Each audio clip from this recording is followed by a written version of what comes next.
ഭൂഗർഭ നഗരങ്ങളെക്കുറിച്ചുള്ള നിരവധി ചരിത്ര വസ്തുതകളും കേട്ടുകേൾവികളും നമുക്ക് മുന്നിലേക്ക് വന്നിട്ടുണ്ടെങ്കിലും 8 നിലകളിലായി 20,000-ലധികം ആളുകൾ കഴിഞ്ഞിരുന്ന ഭൂമിക്കടിയിലെ അത്ഭുത നഗരം ഡെറിൻക്യൂ മനുഷ്യസാധ്യമാണോ എന്ന് പോലും ചിന്തിപ്പിക്കുന്ന തരത്തിലാണ് ഈ വിസ്മയ ലോകത്തിൻ്റെ നിർമ്മിതി.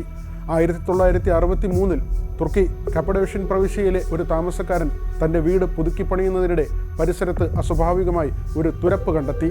അലക്ഷ്യമായി വിട്ടുകളയാമായിരുന്നെങ്കിലും ചെറിയൊരു ആകാംക്ഷ തോന്നിയ അയാൾ തുരപ്പിൻ്റെ ആദ്യ ഭാഗം കണ്ട സ്ഥലം വൃത്തിയാക്കി. മൺമറഞ്ഞ ഒരു അത്ഭുത സൃഷ്ടിയുടെ പുനരുജ്ജീവനം അവിടെ തുടങ്ങുകയായിരുന്നു. കണ്ടെത്തിയത് തുരങ്കമെന്ന് മനസ്സിലാക്കിയ അയാൾ കൂടുതൽ കുഴിച്ചപ്പോൾ അതൊരു തുരങ്ക ശൃംഖലയായി തെളിഞ്ഞു വന്നു. BC 7-8 നൂറ്റാണ്ടുകൾക്കിടയിൽ ഫ്രിജിയക്കാർ കപ്പഡോഷ്യ മേഖലയിലെ മൃദുവായ അഗ്നിപർവ്വത പാറകളിൽ ഗുഹകൾ ആദ്യം നിർമ്മിച്ചുവെന്നാണ് കരുതപ്പെടുന്നത്. സ്കൂളുകൾ, ചാപ്പലുകൾ, ഓയിൽ പ്രസ്സുകൾ, കന്നുകാലി തൊഴുത്തുകൾ, വൈൻ നിർമ്മാണ കേന്ദ്രങ്ങൾ, നിലവറകൾ, സംഭരണ മുറികൾ, നിരവധി കുടുംബങ്ങൾക്ക് കഴിയാവുന്ന നിർമ്മിതികൾ, പൊതു അടുക്കളകൾ, ആയുധ സംഭരണ കേന്ദ്രങ്ങൾ എന്നിവ ഡെറിൻക്യൂവിൽ ഉണ്ടായിരുന്നു. 2-ാം നിലയിൽ ബാരൽ വാൾട്ട് സീലിംഗുള്ള വിശാലമായ മുറി പൊതു ആരാധനാ കേന്ദ്രമായിരുന്നു.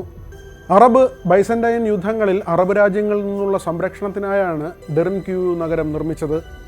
ഏതാണ്ട് 9 കിലോമീറ്റർ ദൈർഘ്യമുള്ള തുരങ്കങ്ങളിലൂടെ മറ്റൊരു ഭൂഗർഭ നഗരമായ കെയ്ൻ മാക്ലിയുമായി ബന്ധിപ്പിച്ചിരുന്നു.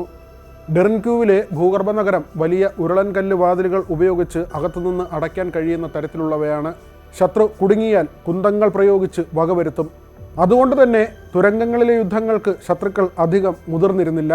ഓരോ നിലയും വെവ്വേറെ അടയ്ക്കാമായിരുന്ന തരത്തിലായിരുന്നു നിർമ്മിതി. എല്ലാ നിലകളെയും ബന്ധിച്ച് ആഴത്തിൽ വായുസഞ്ചാര ടണലുകൾ ഉണ്ടായിരുന്നു. 180 അടിയിലേറെ നീളമുള്ള ടണലിലൂടെ ജലവും കടത്തിവിട്ടു. മുകളിലുള്ള ഗ്രാമവാസികൾക്കും പുറം ലോകം ലഭ്യമല്ലെങ്കിൽ ഒളിവിൽ കഴിയുന്നവർക്കും വെള്ളം എത്തിച്ചു കൊടുത്തത് ഈ മാർഗം വഴിയായിരുന്നു. 14-ാം നൂറ്റാണ്ടിൽ തിമൂറിൻ്റെ മംഗോളിയൻ ആക്രമണങ്ങളിൽ നിന്നുള്ള സംരക്ഷണത്തിനായി ക്രിസ്ത്യൻ തദ്ദേശീയർ ഈ നഗരങ്ങൾ തുടർന്നും ഉപയോഗിച്ചു. ഈ പ്രദേശം ഓട്ടോമൻ സാമ്രാജ്യത്തിൻ്റെ കീഴിലായതിനു ശേഷം തദ്ദേശീയർ രക്ഷ തേടി ഇത്തരത്തിലുള്ള പല തുരങ്കങ്ങളിലും അഭയാർത്ഥികളായി. 20-ാം നൂറ്റാണ്ടിൽ കപ്പഡോഷ്യൻ ഗ്രീക്കുകാരും അർമേനിയക്കാരും ഇടയ്ക്കിടെയുള്ള പീഡനങ്ങളിൽ നിന്ന് രക്ഷപ്പെടാൻ ഭൂഗർഭ നഗരങ്ങൾ ഉപയോഗിച്ചിരുന്നു. 1923-ൽ ഗ്രീസും തുർക്കിയും തമ്മിൽ ജനസംഖ്യാ കൈമാറ്റ കരാർ ഒപ്പുവെച്ചതോടെ ക്രിസ്ത്യൻ നിവാസികളെ തുർക്കിയിൽ നിന്ന് പുറത്താക്കി ഗ്രീസിലേക്ക് എത്തിച്ചു. അതോടെ തുരങ്കങ്ങൾ ഉപേക്ഷിക്കപ്പെടുകയും ചെയ്തു.